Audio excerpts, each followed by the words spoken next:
네, 안녕하세요. 주식은 역시 기리기리세의 기리씨입니다. 안녕하세요, 여러분들. 자, 새로운 한 주가 또 이렇게 출발하게 되었고, 이 와중에 2월은 거의 다 끝나가고 있는데, 어떠한 소식이 또 있었는지 말해보도록 하겠습니다. 같이 공부하시죠. 렛츠 기릿! 첫 번째 소식입니다. 이번 주 주요 일정. 이번 주에 가장 중요한 뉴스는 바로 중국 양회 그리고 IRA 법안 세부안 공개 이 부분이라고 볼 수 있는데, 여기에 대한 기대감 그리고 플러스 불확실성 때문에 소폭 조정 가능성이 현재 있다, 이런 의견이 많습니다. 하지만 이 와중에 우리가 또 관심 있게 볼 기업은 있다고 하는데요. 일단 중국 양회 전후로는 철강, 소비재, 중국 매출 비중이 높은 기업 등 이런 것들을 관심 있게 볼 필요가 있고, 그리고 IRA 법안 이 이야기가 나오고 난 다음부터는 올해 조정을 조금 받고 있는 신재생에 관련된 친구들을 보자고 합니다. 그렇다면 신재생이 뭐가 있을까요? 그런데 최근 들어 많이 올라가는 2차전지 요 녀석 말고 그 외적으로 이제 태양광, 풍력, 그 외에도 다른 신재생애들 이 친구들이 오를 수 있을지 보도록 하겠습니다. 다음입니다. 버핏이 화가 났다는 소식. 이번에 버핏이 연례 주주 서한을 발송을 했는데요. 여기서 미국 경제 회복력은 좋다, 낙관적인 전망을 가져도 된다, 이렇게 말하며 수많은 버핏 팬들이 걱정을 조금 덜었다는 그러한 이야기가 나오는데요. 하지만 이 와중에 버핏은 바이든을 때렸다고 합니다. 갑자기 버핏이 왜 그런가라고 봤더니, 자사주 매입에 대해서 부정적인 이야기를 한다면은 경제 문외한이거나 아니면은 경제 선동가일 것, 이렇게 누가 봐도 바이든을 때리는 것처럼 말을 했다고 하는데요. 그나저나 자사주 매입이랑 바이든이 뭔 상관인가 봤더니, 바이든은 자사주 매입 세율을 1%에서 4%로 올리자, 이런 이야기를 했다고 합니다. 그러니까 버핏은 여기에 대해서 강하게 비판을 했다는 거겠죠. 여러분들이 아시다시피 자사주 매입 그리고 소가 이 두 콤보는 대표적인 주주 환원 정책이라고 볼 수 있습니다. 개인적으로는 배당보다 더 낫다라고도 생각을 하는데, 그런데 바이든은 여기에 세율을 올리자는 걸 확인할 수 있고, 그렇게 되면은 당연히 자사주 매입이 줄어들 수밖에 없겠죠. 물론 세금을 걷는 것도 중요하겠지만 이거 말고도 다른 방법이 있을 것 같은데 왜 굳이 이런 게 필요한지 한번 생각을 해봐야 될 것 같습니다. 다음입니다. 머스크, 테슬라 사실. 이 와중에 머스크는 워렌 버핏에게 테슬라 살 때 되지 않았냐, 이러한 뉘앙스로 말을 했다고 한데요. 정확히는 한 사용자가 워렌 버핏이 지금 엄청나게 많은 현금을 가지고 있는데 지금 어떤 걸 사면 좋겠냐라고 말했더니, 아마도 T로 시작하는 주식이 좋지 않냐, 이렇게 말을 했다고 합니다. 그래서 우리가 지금 딱 보면은 충분히 버핏이 살만한 기업이다 라는 생각이 들죠. 앞으로도 계속 성장을 할 건데, 하지만 버핏은 뭔가 느리게 확신이 생기면은 매수하는 스타일인 것 같습니다. 미리 사서 크게 키워서 먹는 게 아니라 안전하고 확실한 걸 사서 안정적인 수익률을 추구하는 그러한 전략이라고 볼 수 있는데, 대표적인 게 바로 애플이겠죠. 애플도 처음부터 사지 않았고 뒤늦게 샀지만 지금은 한번 믿으니까 사실상 포트의 절반을 거의 애플로 채우는 걸 확인할 수 있습니다. 그렇기 때문에 지금 버핏이 봤을 때 테슬라는 아직까지는 좀 위험한 부분이 존재하지 않나 라고 볼 수 있고, 참고로 버핏의 현금 보유액은 지난해 말 약 1286억 달러, 우리나라 돈으로 140조 원입니다. 엄청난 돈을 가지고 있는 걸 확인할 수 있는데, 이 와중에 머스크는 자신의 회사가 애플급이라는 거를 좀 인정받고 싶지 않나 라고 볼 수 있겠네요. 오늘 이 소식이 정말 뜨거웠습니다. 1월날 갑자기 이런 뉴스가 떴죠. 스페이스X의 세아 창원 특수 강이라는 기업이 특수학금을 납품할 수 있다, 이런 얘기가 나왔습니다. 그래서 오늘 세아 창원 특수강을 100% 들고 있는 세아 베스틸 지주 이 친구가 바로 상한가에 가는 걸 확인할 수 있는데, 물론 아직까지는 사실 확인이 안 된 걸로 알고 있는데 걱정이 조금 되긴 합니다. 그런데 상한가에 도착하는 걸 확인할 수 있고, 실제로 이 회사 세아 창원 특수강은 이미 한국항공 우주산업이랑 함께 항공기 소재로 쓰는 합금을 개발하고 있다고 하니까 아니 땡 굴뚝은 아니다 라고도 볼 수 있겠네요. 그래서 세아베 스틸 지주가 좋은 흐름을 나타냈는데, 이러한 기대감이 다른 철강주에도 퍼져나갈지 관심 있게 보도록 하겠습니다. 다음입니다. 오늘 로봇 관련주가 매우 뜨거웠고 로봇 관련 소식도 매우 많았는데요. 이 중에 빠르게 세 가지만 보고 넘어가도록 할게요. 일단 오늘 로봇주가 뜨거워도 너무 뜨거운 모습입니다. 같이 가던 AI가 조금 쉬는 모습을 나타내니까 수급이 몰리는 건가 라는 생각도 들었는데요. 그렇다면 오늘 로보티즈 같은 기업이 27%나 급등한 이유가 뭔가 봤더니, 일단 로보티즈의 긍정적인 리포트가 나왔습니다. 하나증권은 자율주행 로봇이 인도로 돌아올 수 있기 때문에 본격적 성장에 기대된다, 이렇게 코멘트를 했고요. 참고로 로보티즈는 2019년 국내 최초로 실외 자율주행 로봇 실증 특례를 받은 기업입니다. 그러니까 여기에 선두주자라고 볼 수 있겠죠. 그래서 기대감이 더 크다고 볼 수 있고, 그리고 로보티즈는 라스트 마일 시장을 집중한다라고 하는데, 그나저나 라스트 마일 시장이 뭔가 봤더니 고객에게 전달되는 마지막 물류 이송이라고 보시면 될 것 같습니다. 대표적으로는 우리가 뭔가를 시키면 오는 그 배달이 있죠. 배달을 운송해 주시는 분들, 여기가 바로 라스트마일 시장이라고 볼 수 있겠죠. 여기에 집중을 하고 있다고 하는데, 참고로 이 라스트마일은 전체 공급망에서 무려 40%나 차지하고 있다고 합니다. 그러니까 우리가 봤을 때 마지막에 그냥 갖다 주면 끝 아니야 라고 볼 수 있지만, 그런데 엄청난 비중을 차지하고 있다는 거겠죠. 그래서 여기에 로보티즈가 지금 당장은 당연히 이르겠지만 어느 정도 시간이 흐르고 나면은 엄청난 실적을 보여주는 그 정도의 기대감을 받는다고 볼 수 있겠네요. 그래서 오늘 로보티즈 27% 급등합니다. 그리고 두산이 오늘 10% 넘게 급등했습니다. 그리고 이렇게 상승한 이유가 중요한데요. 두산 로보틱스가 바로 상장을 준비를 한다고 하네요. 자, 두산 로보틱스가 진짜 로봇주라고 볼 수 있습니다. 두산 로보틱스는 15년에 설립된 협동 로봇 생산 기업이며 지난해 매출액은 450억으로 전년비 22%나 성장을 했다고 합니다. 그리고 올해는 30% 넘게 성장할 것으로 보이며 요 녀석이 올해 상장할 수 있다, 이런 기대감이 나온다는 거겠죠. 그렇다면 이걸 봤을 때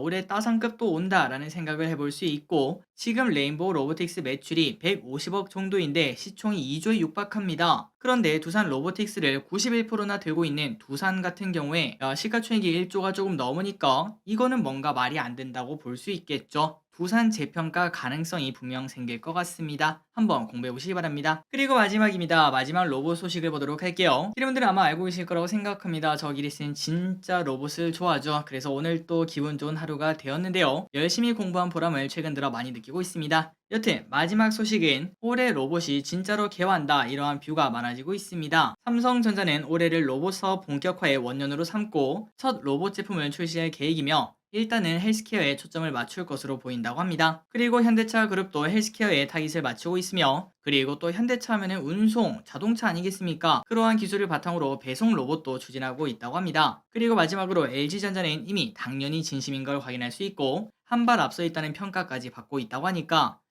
앞으로 이 3사가 치열한 경쟁을 하겠구나라는 이야기 당연히 해볼 수 있겠네요. 다음입니다. 이번 주 청약 뭐가 있나요? 바로 목요일부터 금요일날 청약하는 금양 그린파워가 있습니다. 이 기업은 신재생에너지 토탈솔루션 기업으로 불리고 있으며 실적도 탄탄한 기업이라고 합니다. 아직까지는 기관 수혜치 결과가 나오지 않아서 어떻게 할지는 잘 모르겠지만 내일 당장 나오겠죠. 내일 바로 알려드리도록 하겠습니다. 그리고 이번 주 상장 기업은 목요일날 바이오인프라, 삼성 스펙파로 이렇게 두 가지가 있고, 금요일에는 나노팀이 있으니까 좋은 가격에 매도하시길 진심으로 바랍니다. 다음입니다. 샤오미도 고가 폰 시장에 도전. 요즘 들어 중국 스마트폰 회사들이 잇따라 고가 고사양 제품을 출시하고 있습니다.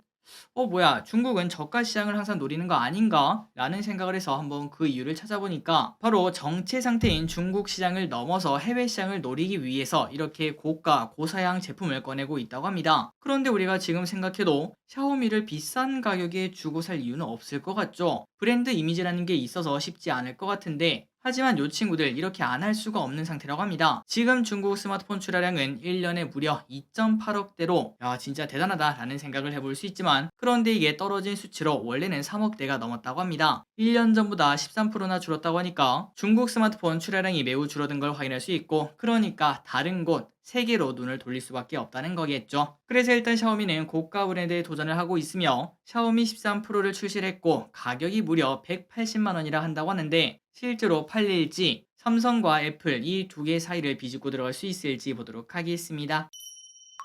다음입니다. 토스 증권 얼마나 쓸까? 저 기리스는 토스는 가지고 있는데 토스 증권은 사용을 안 하고 있습니다. 그런데 토스 증권을 통해서 미국 주식을 거래한 사람들이 진짜로 많다고 하는데요. 아마도 지금 이걸 들으시는 기름들 중에서 토스 증권으로 미국 주식을 거래하시는 분들도 많으실 것 같습니다. 어쨌든 정확한 수치를 보자면은 토스 증권은 미국 주식 월 거래액이 4조 원을 넘겼다, 이렇게 발표를 했으며, 그래서 벌써 출시 1년 만에 시장 점유율 20%를 차지를 했다고 합니다. 대단하죠? 그렇다면 사람들이 토스증권을 이렇게 찾는 이유가 뭔가, 성장한 이유가 뭔가, 여기에 대해서 관계자는 해외 주식 리얼타임 소수점 거래 이러한 혁신적인 투자 서비스 때문이라고 하는데, 혹시나 토스증권을 쓰시는 분들 그리고 이걸로 해외 투자를 하시는 분들은 어떠한 장점이 있는지 알려주시면 감사하겠습니다. 저 기릿은 아직까지 해외 투자를 하고 있지 않은데 이건 하긴 해야 하긴 해야 되거든요. 그런데 미국 주식까지 공부하기는 시간이 좀 부족해서 아직까지는 못하고 있는데, 혹시나 제가 미국 주식에 투자를 한다면 토스증권을 사용하는 게 맞는지 아시는 분들 알려주시면 감사하겠습니다. 다음입니다. 올해 코스닥이 난리. 혹시 그거 알고 계셨나요? 올해 벌써 코스닥이 8주째 상승을 하고 있습니다. 대박이죠? 이번 주 마저 오르면 9주째 상승인데,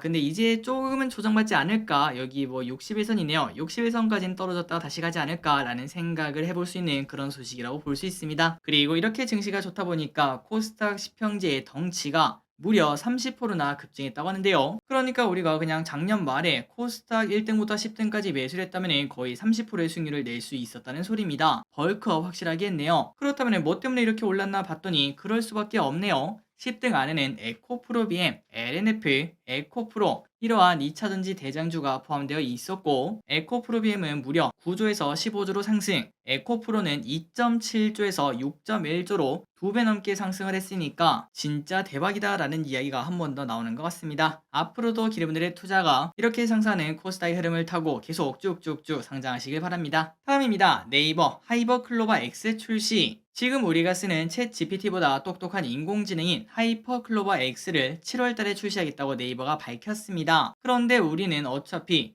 구글 거나 챗 GPT 쓰지 않을까요? 라는 생각을 했는데요. 그런데 우리가 이 하이퍼클로바 X를 아마 사용할 확률이 높고, 그 이유는 한국어를 6,500배 더 많이 학습했기 때문에 우리가 원하는 답변을 쉽게 얻을 수 있다고 합니다. 챗 GPT를 써보신 분들은 아시겠지만 한국어로 질문하면 조금 답답한 부분이 남아 있는데, 하지만 네이버는 그 부분을 보완을 한다고 합니다. 그리고 우리 핸드폰에 뭐가 깔려있죠? 맞습니다. 네이버 어플이 깔려있죠. 거기서 바로 쓸 수 있기 때문에 당연히 접근성이 높아서 우리나라 사람은 하이퍼클로바 X 혹은 카카오에서 꺼내면 그 두 개를 쓸 거라고 볼 수 있겠네요. 그래서 이런 걸 보면은 2023년은 챗 GPT 그리고 AI의 한 해가 되는구나 라는 이야기를 충분히 볼 수 있습니다. 다음입니다. 탈모 치료에 20만원 지원. 서울 성동구에서 3월부터 탈모 청년을 대상으로 탈모 치료비 지원 산업을 실시를 한다고 하는데요. 만 39세 이하 청년을 대상으로 연간 20만원까지 지원을 해준다고 합니다. 그렇다고 그냥 공짜로 주는 게 아니라 구매 금액의 50%씩 지원을 해준다고 하니까 혹시나 서울 성동구에 사시는 분들은 참고하시면 될 것 같고, 그리고 그 외에서 거주를 하시더라도 이 흐름은 전국적으로 또 퍼져나갈 것이라고 볼 수 있겠죠. 참고로 국내 탈모 질환 진료 인구는 20년에 23만 명으로 그렇게 많지는 않습니다. 하지만 숨겨진 탈모인들이 훨씬 더 많고, 지난번에 어떠한 조사 결과를 보니까 거의 1,000만 명 가까이가 탈모인이라고 볼 수 있다고 하더라고요. 그렇다면 탈모를 겪는 사람은 많은데 이렇게 병원을 가지 않는 이유가 뭔가? 바로 탈모 치료비가 비싸다 보니까 가는 것도 좀 쉽지 않고, 그렇게 망설이다가 결국 타이밍을 놓치면은 포기하는 사람이 대다수이기 때문에 그렇습니다. 하지만 이렇게 지원을 해준다면은 젊은 사람들, 남성이든 여성이든 탈모가 있는 사람들 자신감이 뚝뚝뚝 떨어지지 않겠습니까? 그 자신감을 조금 띄워줄 수 있는 매우 좋은 사업이라고 생각하고 있습니다. 탈모는 단순한 미용이 아니겠죠.